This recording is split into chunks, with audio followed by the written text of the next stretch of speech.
ओम शांति। जून मास अव्यक्त मास चल रहा है। हमारे यज्ञ माता जगदम्बा सरस्वती जी का मास। मातेश्वरी जी ने 24 जून 1965 को अपनी संपूर्ण अव्यक्त स्थिति को प्राप्त किया। तो हम सुनेंगे कि एक साधारण कन्या यज्ञ माता जगदम्बा सरस्वती कैसे बनी, मम्मा का टाइटल बाबा द्वारा कैसे प्राप्त किया। तो हम भी उनके पद चिन्हों पर चलकर मम्मा समान बने। तो इस पुस्तक में हम मम्मा के जीवन की कहानी को जानेंगे कि उनके जीवन का कौन सा पुरुषार्थ रहा। तो सुनते हैं बड़ी दादी जी प्रकाश मणि जी के आशीर्वचन। दादी जी कहते हैं कि सारा संसार जिसे कामधेनु, आदि शक्ति, सरस्वती और अन्य अनगिनत नामों से पुकारता है और एक झलक पाने के लिए वर्षों तप, जप, भक्ति और आराधना करता है। कितनी आश्चर्यचकित और आनंदित करने वाली बात है कि वही सरस्वती माँ साक्षात रूप में इस धरती पर चली तथा अपने कमल हस्तों से हजारों वस्तुओं को थपथपाया, दृष्टि द्वारा स्नेह और योग के प्रकंपन दिए, ज्ञान युगत मधुर बोल से उनके आत्मन को सींचा, शिशुवत पाला पोषा और शक्तियों का चुगा देकर आध्यात्मिक कर्म क्षेत्र पर सफल होना सिखाया। उन हंस वाहिनी विद्यादायिनी के सत्य किंतु विचित्र जीवन वृत्तांत इस पुस्तक में समाहित है। ये अनुभव मोती उन ब्रह्मावस्थों के हैं जो साकार में उनकी गोद के सुता सुत बने। सृष्टि रंगमंच के सर्वोच्च पाठधारी परमात्मा शिव और प्रजापिता ब्रह्मा के बाद जगदम्बा सरस्वती का पाठ अपने तरीके से सर्व महान है। वैदिक रचनाओं में सरस्वती को शिव सहोदरा कहा गया है। विद्या, ज्ञान, तप, सत्य, सेवा, त्याग आदि गुण उनके जीवन के हर चरित्र से झरझर कर संसार में प्रचलित हुए हैं। वह ही आदि मानवीय और आदि देवी है।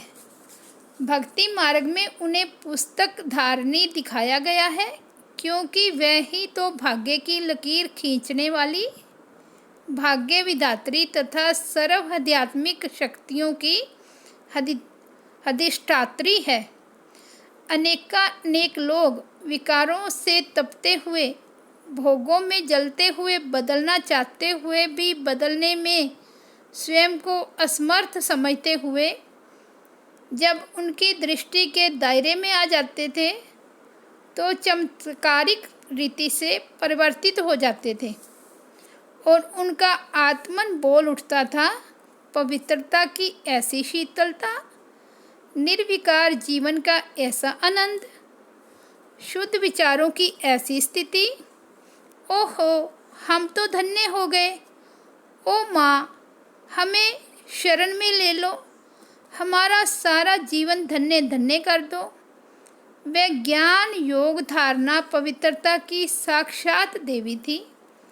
विपरीत परिस्थितियों में सदा अभय और पर्वत सम अडोल थी। उनकी अभय अवस्था के यादगार के रूप में ही उन्हें सेहवानी दिखाया गया है। यज्ञ दुर्ग की रक्षा करने वाली वह ही माँ दुर्गा थी। वह स्मृतिधर थी। प्यारे बाबा के एक महावाक्य के अनेक राज खोल देने वाली राजयुक्त थी। चातक पक्षी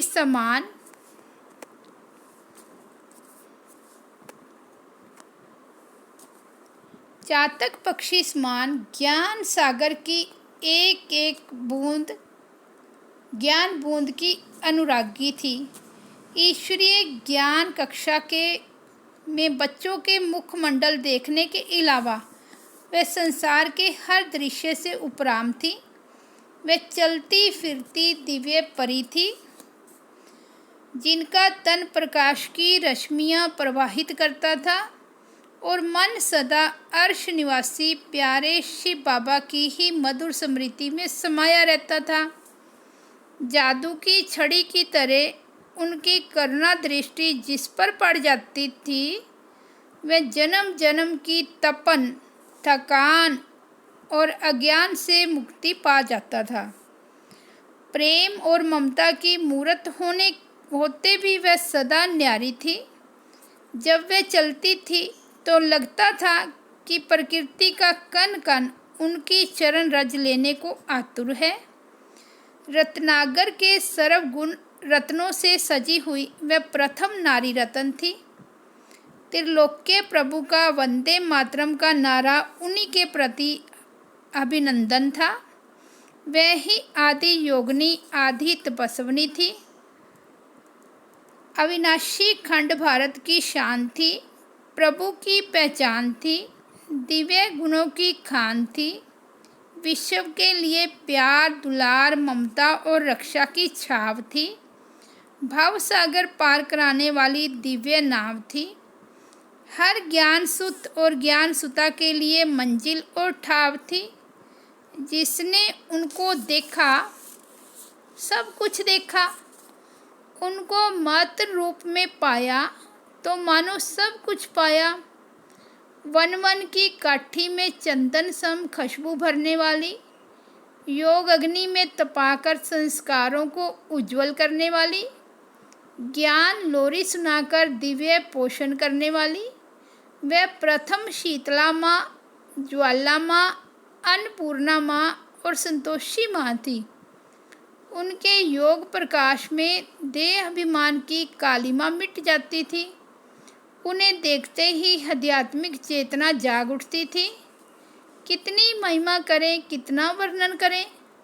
जैसे परमात्मा की महिमा में कहा गया है, 7 समुंदर की मसी करूं, इसी प्रकार परमात्मा की प्रथम रचना माँ सरस्वती की महिमा गाने में भक्ति मार्ग के कवियों की लेखनी अशक्त और ज्ञान मार्ग में सन्मुख मिलन का सौभाग्य पाने वाले बच्चों की वाक शक्ति असमर्थ ही रही है।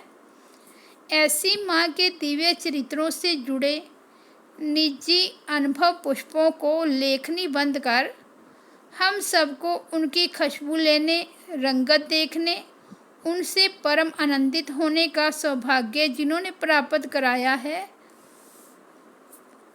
वे सभी भाई बहनें धन्यवाद के पात्र हैं। आशा है माँ सरस्वती की साकार झलक देने में अनुभव सागर के ये मोती सक्षम होंगे। नम्र अनुरोध के साथ हमारा दृढ़ विश्वास है कि प्रस्तुत पुस्तक को पढ़कर बहनें तथा भाई माँ समान आत्मनिष्ठ और एकनिष्ठ बनने की ओर दृढ़ता से कदम बढ़ाएंगे और पुस्तक की रचना का प्रयास पूर्णतः सार्थक होगा। इन्हीं शुभकामनाओं के साथ ब्रह्मा कुमारी दादी प्रकाश मणि जी। ओम शांति, ओम शांति।